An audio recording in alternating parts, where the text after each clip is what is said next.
Kehadiran PDI justru untuk meluruskan jika kemudian ada hal-hal yang yaitu tanyakan kepada sekjenan apakah kemudian itu melanggar atau tidak.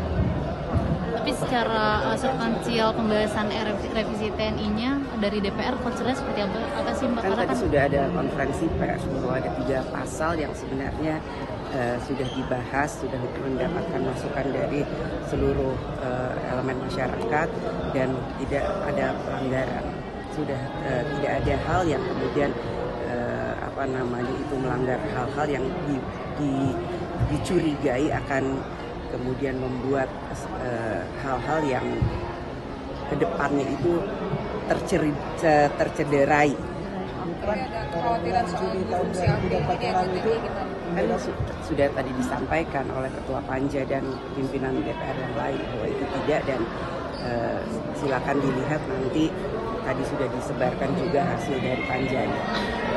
Mbak, pada bulan Juli tahun 2024 publikasi bagaimana soal RUPNI dan RUPOL ini pemerintah itu dia menolak untuk revisi soal undang-undang. Ya itu kan sebelum kita bahas bersama dan hasilnya seperti apa, tadi kan dalam konferensi pers sudah disebarkan hasil dari Panja yang akan diputuskan.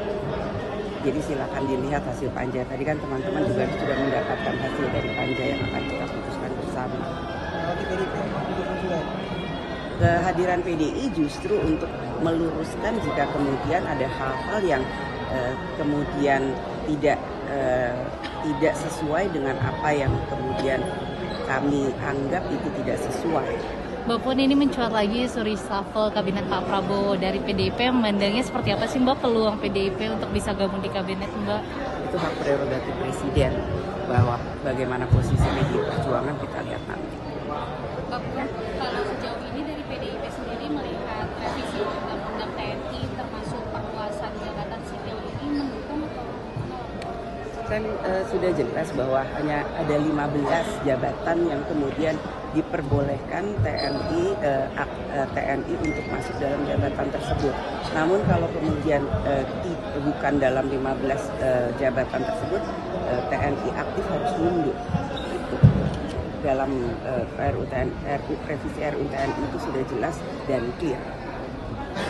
Ya? Terkait dengan RUU TNI, untuk dari catatan dari pimpinan sendiri terhadap Panja itu seperti apa Mbak Puan, agar polemik ini tidak semakin berlarut?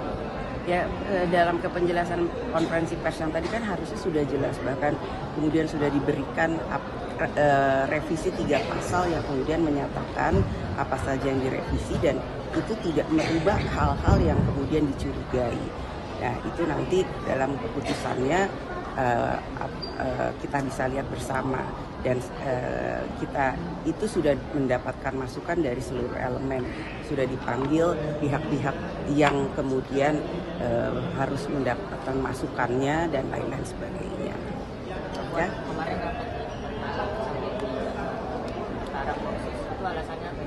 Kan juga teman-teman kan juga tahu bahwa ada yang menggeruduk atau masuk tanpa izin. Jadi memang apapun kemudian kalau dalam suatu acara apapun itu kemudian masuk tanpa izin yang kan tidak diperbolehkan, tidak patut untuk dilakukan itu, masuk ke dalam rumah yang bukan rumahnya.